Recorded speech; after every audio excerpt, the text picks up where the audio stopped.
बंदे पुरुषोत्तम श्री श्री ठाकुर जी की एक भक्त हैं श्रीमती रेखा तालुकदार। वो अपने प्रिय परम के बारे में अपना अनुभव बताती हैं, जो मैं अपनी आवाज़ में आपके सामने प्रस्तुत कर रहा हूँ। जिसकी कृपा से जन्म मिला, इस संसार में आई, जिसकी कृपा से जीवित हूँ, जीवन में सब कुछ पाया, वह क्या तुम हो। परम दयाल की जो इतनी दया मेरे ऊपर लगातार अश्रुधारा की तरह बरस रही है, उसे भाषा में व्यक्त न कर पाने के कारण मुझे बिल्कुल भी शांति नहीं मिल रही है। पावना जिले के अंतर्गत नयाबाड़ी गांव घर के पास ही दुर्गा पूजा हो रही थी। मेरी दादी माँ दुर्गा के सामने हाथ जोड़कर खड़ी होकर व्याकुल होकर प्रार्थना कर रही थी, हे माँ, मेरे छोटे बेटे के घर में यदि एक बेटी का जन्म हो तो मैं तुम्हारे 10 हाथों में मिठाई दूंगी, संदेश दूंगी। मैंने माँ के मुंह से सुना है, इसके बाद ही शायद मेरा जन्म हुआ। देश विभाजन से पहले अचानक एक दिन मेरे पिता हमें लेकर पावना छोड़कर भारत में चले आए। तब मेरी उम्र करीब 4 साल थी। यहीं से मेरे जीवन के दुख, कष्ट और खाने पहनने का अभाव शुरू हुआ। मेरे पिता जो कुछ भी थोड़ा बहुत कमाते थे, माँ उसी को बांट कर हम सबको खिलाती थी। एक दिन हमारे घर पर एक वैष्णव भिक्षुक आए। तब मेरी उम्र करीब 8-9 साल रही होगी। मैं उन्हें भिक्षा देने गई थी। भिक्षा देकर जब मैं लौट रही थी तो उन्होंने मेरी माँ से कहा, माँ, तुम्हारी यह बेटी बहुत भाग्यशाली है, इस पर विशेष ध्यान रखना। मैं बहुत संक्षेप में अपने जीवन की कहानी बता रही हूँ। यहाँ केवल परम दयाल की दया की बात को सामने लाना ही मेरा उद्देश्य है।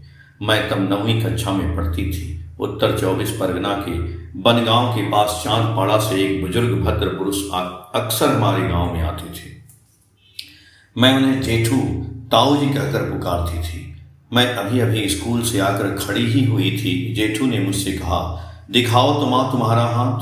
हाथ देखकर उन्होंने मेरी माँ से कहा, लड़की को जल्दी दीक्षा दिलवा दो, इसके हाथ की रेखाओं में शनि ग्रह का कुप्रभाव दिख रहा है। बृहस्पति सहायक हो तो गुरु की कृपा से शनि कुछ नहीं कर सकता, इसलिए जितनी जल्दी हो सके इसकी दीक्षा की आवश्यकता है। अगले दिन सुबह मेरी माँ मुझे लेकर हमारे गांव से पैदल चलकर पूरे 5 किलोमीटर का रास्ता पार करके चांदपाड़ा में उन्हीं जेठू के घर पहुंची। वह हमें लेकर एक अन्य व्यक्ति के घर गए। उस घर के भद्र पुरुष को बुलाकर उन्होंने मुझे दिखाते हुए कहा, इस लड़की की दीक्षा होगी। दीक्षा के अंत में उन्होंने कहा, लो तुम्हारी दीक्षा हो गई। अब कुछ बातें कहता हूँ, ध्यान से सुनो। जिसके पास तुमने दीक्षा ली है, वह जो ठाकुर तुम्हारे सामने हैं, वे कौन है जानती हो? मैंने कहा, नहीं। उन्होंने कहा, वे ही परम प्रेममय हैं, श्री श्री ठाकुर अनुकूल चंद्र। आज से वे तुम्हारे गुरु हैं और मैं तुम्हारा ऋत्विक, दीक्षा देने वाला। तुम मुझे दादा कहकर पुकार सकती हो। इसके बाद हाथ में 10 पैसे देकर एक मंत्र सिखाते हुए बोले, इसका नाम इष्टवृत्ति है।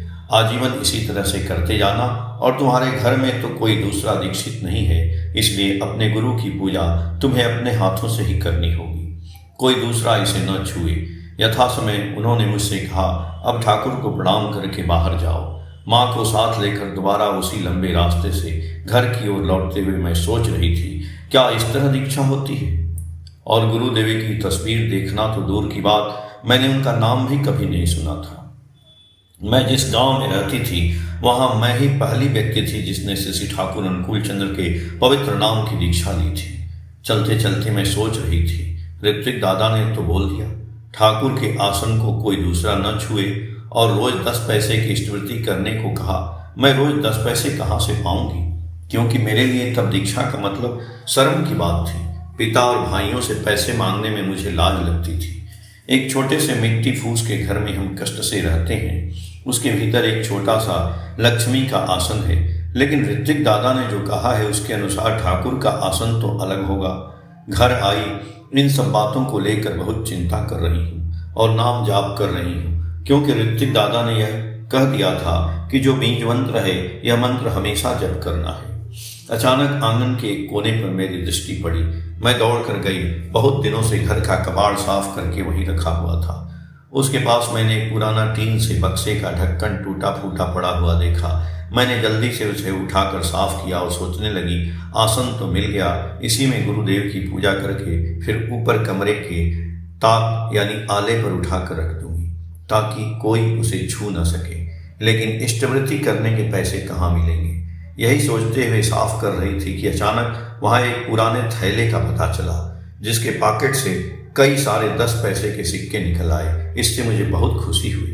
पैसे को गिनकर देखा तो 20 10 पैसे के सिक्के थे। उन्हें देकर इष्टवृत्ति करते करते मेरी झिझक कम हो जाएगी। जीवन में पहली बार गुरुदेव को आसन पर बिठाऊंगी, वह भी एक टूटे टीन के बक्से के ढक्कन पर। इसलिए बहुत जतन से उसे अच्छे से साफ कर रही हूँ। तभी उस थैले के पॉकेट से और भी कुछ 10 पैसे के सिक्के जमीन पर गिर पड़े। मैं अपनी आंखों के आंसू रोक नहीं पाई। यह मैंने किस मानुष महापुरुष के नाम पर दीक्षा ली है। रोते रोते दौड़कर घर के सभी को पूरी बात बताई। सबने देखा कि जो मैं कह रही हूँ वो सच है। सभी को बहुत आश्चर्य हुआ। इस तरह मैं अपने परम दयाल की पूजा करने लगी। परम दयाल की असीम कृपा से कुछ ही दिनों में घर के सभी लोगों ने दीक्षा ले ली। इसके बाद कृष्णनगर सत्संग, स्वस्थयन शिविर, 5 पोता, चांदपाड़ा और अन्य जगहों से समय समय पर गुरु भाई हमारे घर आने लगे। इन्हें कौन भेज रहा है, किस कारण से ये लोग आ रहे हैं, इन सब बातों को सोचते हुए मैं परम दयाल को लेकर आगे बढ़ती रही। सैकड़ों अभावों के बीच भी हम ठाकुर को कस पर पकड़े रहे। इस पर मेरे ऋत्विक दादा बहुत नजर रखते थे। वे समय समय पर हमारे घर आकर इष्ट प्रसंग यानी धार्मिक चर्चा करते थे। हम मुग्ध होकर सुनते थे। 1 वर्ष के भीतर हमारे घर के सभी ने स्वस्थैनी व्रत ग्रहण किया।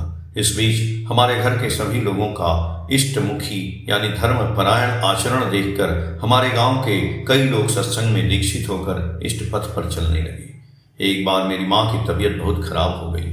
हमेशा शरीर और हाथ पैर में जलन रहती थी। बहुत इलाज कराने पर भी जब कुछ सुधार नहीं हुआ तो माँ को बनगांव अस्पताल में भर्ती कराया गया।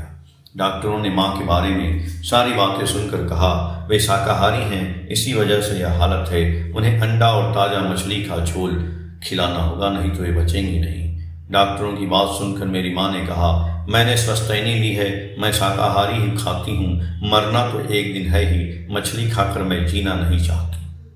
अस्पताल से माँ को छुट्टी दे दी गई। माँ का शरीर दिन ब दिन खराब होने लगा। इसी बीच मेरी 12वीं कक्षा की फाइनल परीक्षा आ गई। अभावों के बीच भी मैंने पढ़ाई नहीं छोड़ी। मैंने कैसे पढ़ाई जारी रखी उसे लिखकर बात को और लंबा नहीं करूँगी। खैर उस दिन मेरी अंग्रेजी की परीक्षा थी। घर पर माँ की तबीयत खराब होने के कारण सभी बहुत चिंता में थे। मैं परीक्षा देने नहीं जाना चाहती थी। डर था कि कहीं वापस आकर माँ को न देख पाऊँ। यह सोचकर मैं रो रही थी। माँ ने मेरा हाथ पकड़कर कहा तू स्कूल जा, मुझे कुछ नहीं होगा। मेरी माँ का ठाकुर पर अटूट विश्वास था। मेरी परीक्षा शुरू हुई लेकिन मैं उत्तर पुस्तिका में कुछ लिख नहीं पा रही थी। हाथ कांप रहे थे और आंखों के आंसू से पन्ना भीग रहा था। बहुत कष्ट से मैंने अपना नाम और कुछ लाइनें लिखी। बिल्कुल अंत में मैंने लिखा कि मेरी माँ मृत्युशैया पर है, मैं लिख नहीं पा रही हूँ। इतना लिखकर कापी जमा कर दी और मन ही मन से ठाकुर से प्रार्थना करने लगी, तुम मेरी माँ की सारी जलन पीड़ा मुझे दे दो, मेरी माँ को ठीक कर दो, मेरी माँ को ठीक कर दो। परीक्षा देकर जब मैं घर लौटी तो देखा कि माँ बैठी हुई सबके साथ बातें कर रही है। मैंने पूछा यह सब कैसे हुआ? माँ ने कहा मैं शवासन करते करते किसी समय सो गई थी। सपने में देखा कि ठाकुर मुझसे कह रहे हैं तेरे घर के पीछे तुलसी का एक पौधा है, उसे लाकर अच्छे से धोकर उसका रस निकाल कर पी ले।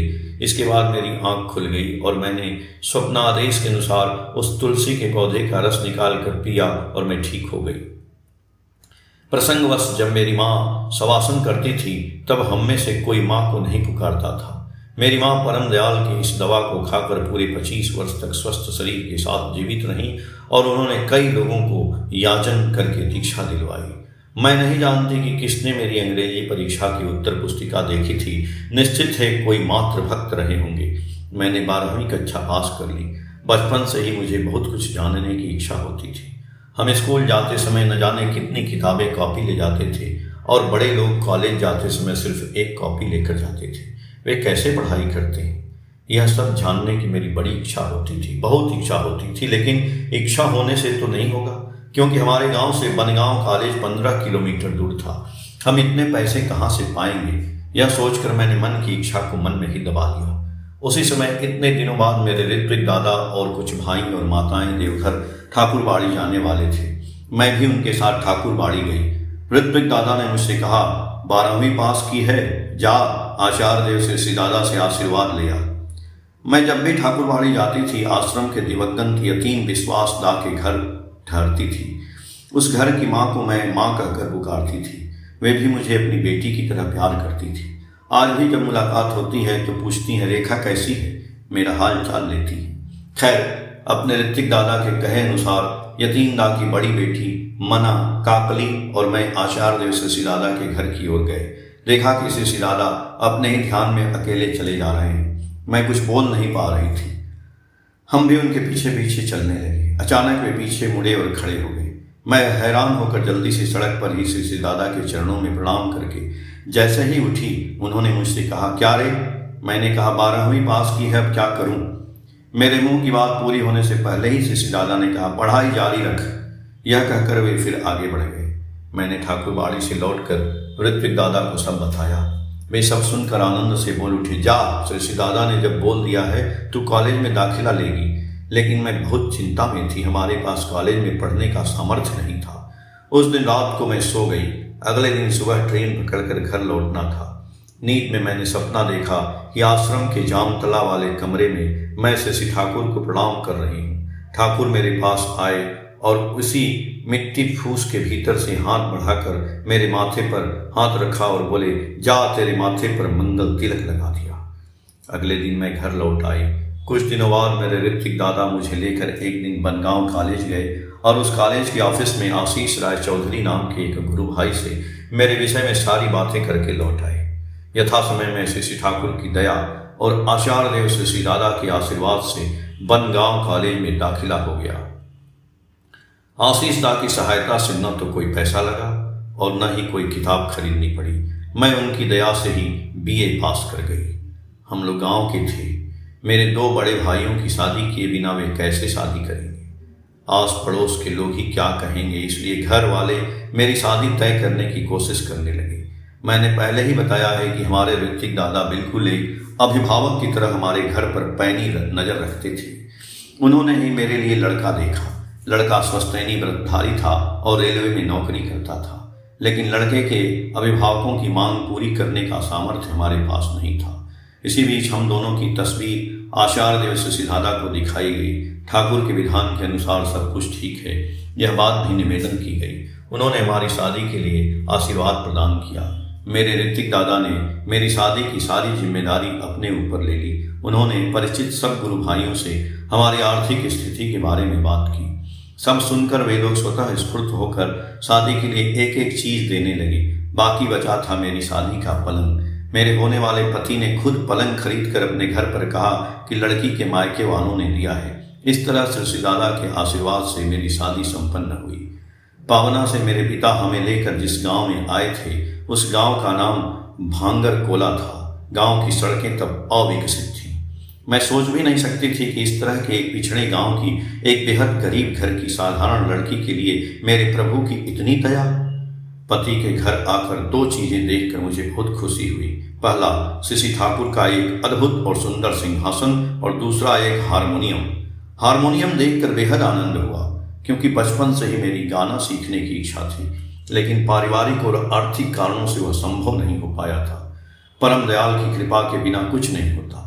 शादी के बाद 10 साल बीत गए। मैंने मन की इच्छा मन के भीतर ही दबा कर रखी कि किसी भी कारण से मेरा गाना सीखना नहीं हो पा रहा है।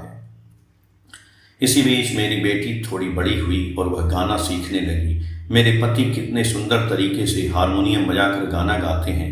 पति के घर में सभी को हारमोनियम बजाकर गाते देखकर मेरी फिर से गाना सीखने की इच्छा जाग उठी। एक दिन मैंने बेटी से कहा, मुझे थोड़ा सारे गामा सिखा देगी? उसने सिखा भी दिया, लेकिन गाना कौन सिखाएगा? दिन ब दिन गाना सीखने के लिए मेरा मन व्याकुल होने लगा। एक दिन घर पर कोई नहीं था। मैं हारमोनियम लेकर ठाकुर के सामने बैठ गई और अपने प्राणों की वेदना लेकर आंखों से आंसू बहाते हुए कहने लगी, हे दयाल, बचपन से ही मेरी गाना सीखने की इच्छा थी। यदि वह इच्छा पूरी ही नहीं होनी थी तो फिर मेरे आने से पहले ही आपने इस घर में यह हारमोनियम क्यों जुटा कर रखा था? मैं बहुत रो रही थी। अचानक मुझे क्या हुआ मैं खुद भी समझ नहीं पाई। मैंने एक डायरी और कलम लेकर एक गाना लिखा, उसमें धुन दी और हारमोनियम पर बजाने लगी। मेरे पति घर के पीछे वाले रास्ते से आते समय मेरा गाना सुनकर बोले, वाह तुम तो बहुत अच्छा गाना गा सकती हो। मेरी खुशी का ठिकाना न रहा। इतने दिनों से जमा सारा बादल एक पल में कैसे छट गया। यह मेरे वेदनाहारी प्रभु की दया है। अब मैं खुद गाना लिखकर उसमें धुन देकर खुद ही हारमोनियम बजाकर गाती हूँ। शायद दूसरों की तरह उतना अच्छा नहीं गा पाती, लेकिन हारमोनियम का यह मामला मैं समझ पाई हूँ कि यह मेरे परम दयाल की असीम दया है। मेरी बेटी बड़ी हो गई है, उसने BA पास कर लिया है। हम उसकी शादी करना चाहते हैं, लेकिन बेटी की इच्छा है कि वह MA पढ़ेगी और नौकरी करेगी, उसके बाद शादी करेगी। हम माता पिता तो बेटी की शादी कर देने पर ही निश्चिंत हो सकते हैं, लेकिन वह अब बड़ी हो गई है, उसकी भी तो अपनी एक इच्छा हो सकती है और उसकी इच्छा का सम्मान हमें करना ही चाहिए। जुलाई का महीना, देवघर में ऋत्विक सम्मेलन में मेरे पति जाने वाले थे। बेटी से बोले, चल हमारे साथ। MA में दाखिला लेने के लिए आचार्य देव शशि दादा का आशीर्वाद लिया। हम तीनों ही ठाकुरबाड़ी गए। मैं और बेटी आचार्य देव शशि दादा के सानिध्य में गए। एकदम शांत वातावरण था। शशि दादा फिलांथ्रॉपी के सामने वाले मंच पर बैठे थे। कुछ ही दादा और माताएं उन्हें घेर करके बैठी थी। हम दोनों ने एक साथ शशि आचार्य देव को प्रणाम किया। उसके बाद सामने खड़े कैलाश दास से कहा, बेटी को दिखाते हुए कि मेरी बेटी ने BA पास किया है, वह अब MA पढ़ना चाहती है। कैलाश दा ने जब मेरी बातें शशि दादा के श्री चरणों में निवेदन की तो उन्होंने थोड़े गंभीर स्वर में कहा, वह जो चाहे करे।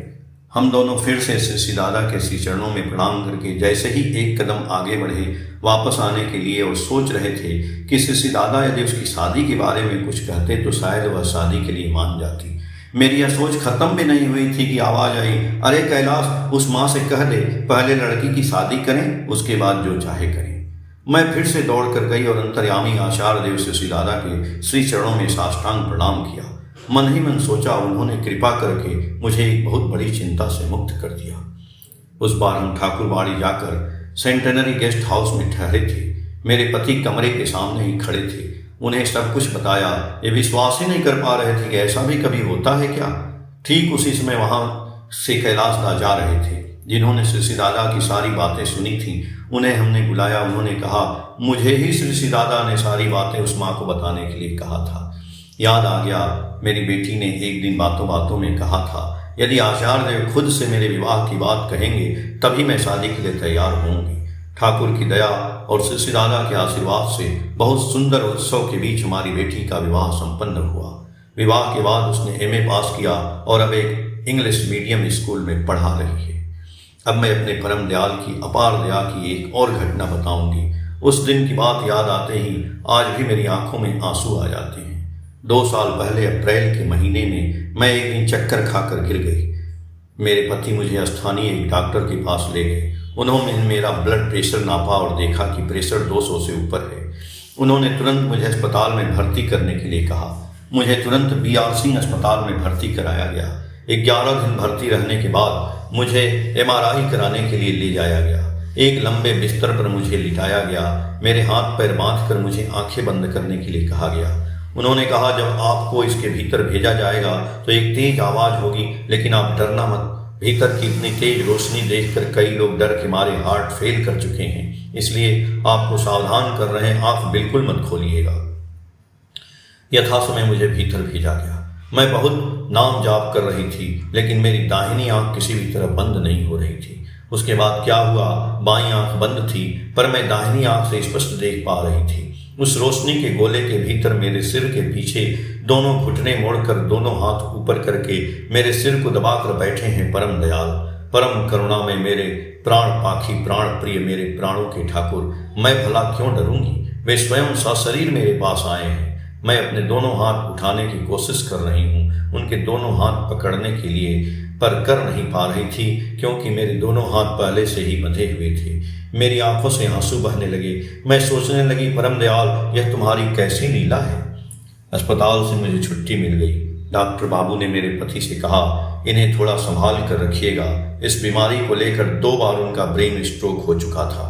पहली बार कम असर था, लेकिन इस बार बहुत गंभीर था। भगवान की असीम कृपा से वे जीवित बच गई। इस स्थिति में यहाँ आने वाले अधिकांश लोग जीवित घर वापस नहीं लौट पाते। मैं घर वापस आ गई। मेरा दाहिना हिस्सा थोड़ा सुन्न हो गया था और मेरी आवाज़ भी बैठ गई थी। गाना तो दूर की बात करने में भी मुझे बहुत कष्ट होता था। सारे शब्द आपस में उलझ जाते थे। लेकिन इस बार मैंने रोकर ठाकुर से कहा, दयाल, तुमने ही तो कृपा करके मुझे गाना सिखाया था। यदि तुम मुझसे यह गाना वापस छीनना चाहते हो तो ऐसा ही हो, मैं अब और कष्ट नहीं पाऊंगी। पिछले 6 महीनों से मैं फिर से पहले की तरह ही गाती हूँ। सब मुझे देखकर हैरान है। वे कहते हैं, प्रभु की असीम दया आपके ऊपर आज भी बनी हुई है। उनकी दया की एक और घटना है। एक बार हम पति पत्नी श्री ठाकुर के उत्सव से लौट रहे थे। सड़क के किनारे फुटपाथ से हम चल रहे थे, तभी पीछे से आई एक पुलिस की गाड़ी ने मुझे ऐसा धक्का दिया कि मैं सड़क के बीचों बीच जा गिरी। लेकिन मुझे कोई चोट नहीं आई। मैंने केवल यह अनुभव किया कि किसी ने मुझे ढकेल कर सड़क के किनारे चाय की दुकान के भीतर डाल दिया। इस बीच गाड़ी तेजी से भाग गई। मेरे पति पागलों की तरह चिल्लाते हुए गाड़ी के पीछे दौड़े। स्थानीय लोगों ने गाड़ी को पकड़ लिया। चाय की दुकान में जो लोग थे उन्होंने मुझे संभाला। मैं केवल यही सोच रही थी कि यह सब कैसे हुआ, किसने मुझे ढकेला। मैं तो उसे देख भी नहीं पाई। तब तक वहां बहुत से लोग इकट्ठा हो चुके थे। मेरे पति मुझे पूरी तरह स्वस्थ देखकर हैरान थे। उन्होंने कहा, तुम जीवित बच गई? मैंने अपनी आंखों से देखा कि वह गाड़ी तुम्हारे शरीर के ऊपर से निकल गई। मैंने उन्हें समझाते हुए कहा, गाड़ी मेरे शरीर के ऊपर से नहीं गई। उससे पहले ही किसी ने मुझे ढकेल कर इस दुकान के भीतर डाल दिया था। मुझे मामूली सी खरोंच आई है। इसके बाद हम दोनों रिक्शा करके घर लौट आए। परम दयाल की इस असीम करुणा के बारे में सोचते सोचते उन्होंने मुझे पुनर्जन्म दान किया। भोर के पक्षी की तरह मीठे सुर में सभी की नींद खुलती है और मेरे प्राण पाखी, प्राण प्रिय, मेरे प्राणों के देवता गहरी रात में कितनी सुंदर एक मीठी आवाज करके नित्य दिन मेरा नाम पुकारते हैं। किसी दिन मेरे पति के कंठ से तो किसी दिन मेरी बेटी के कंठ से। मैं उनसे पूछती हूँ, क्या तुम लोगों ने मुझे पुकारा था? उनका उत्तर होता है, नहीं तो। आज तक मेरे परम दयाल इसी तरह गहरी रात में मेरी नींद खोल देते हैं। मुझे बहुत आनंद आता है। मैं उठकर बैठकर सत्य नाम का स्मरण करती हूँ और उनके चरणों में प्रार्थना करती हूँ, हे मेरे जीवन देवता, हे मेरे माझी, तुम मुझे इसी तरह नित्य दिन चलाते रहो। जन्म के पहले के क्षण से लेकर आज तक प्रभु की वह असीम करुणा की धारा मेरे ऊपर बरसती आ रही है। इसे मुझे बहुत पहले ही लिखना चाहिए था, लेकिन मैं साहस नहीं जुटा पाई। परम दयाल की दया की धारा में सराबोर होते होते आज मुझे किसी भी चीज का भय नहीं सताता और मेरे मन में सुख दुख सब कुछ उन्हीं की दया का दान लगता है। मेरे मायके और ससुराल के सभी लोग श्री ठाकुर को लेकर ही जुड़े हुए हैं। मेरे पति एक सह प्रतिनिधिक हैं। वे रोज ही उनके सत्संग में रहते हैं।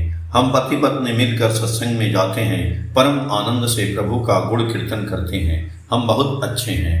परम प्रेम में श्री ठाकुर अनुकूल चंद्र की दीक्षा लेकर उनके पवित्र निर्देशों को जीवन में मानकर चलने से प्रभु की जो इतनी दया मिलती है उसे हम जीवन के हर पल में अनुभव कर रहे हैं। उनकी दया की बात तो जानता है, वही जानता है, उसे वाणी में व्यक्त नहीं किया जा सकता। वह केवल हृदय से महसूस की जा सकती है। मेरे प्रिय परम दयाल श्री ठाकुर के रांगा चरणों में सभी के मंगल के लिए प्रार्थना करते हुए जय गुरु।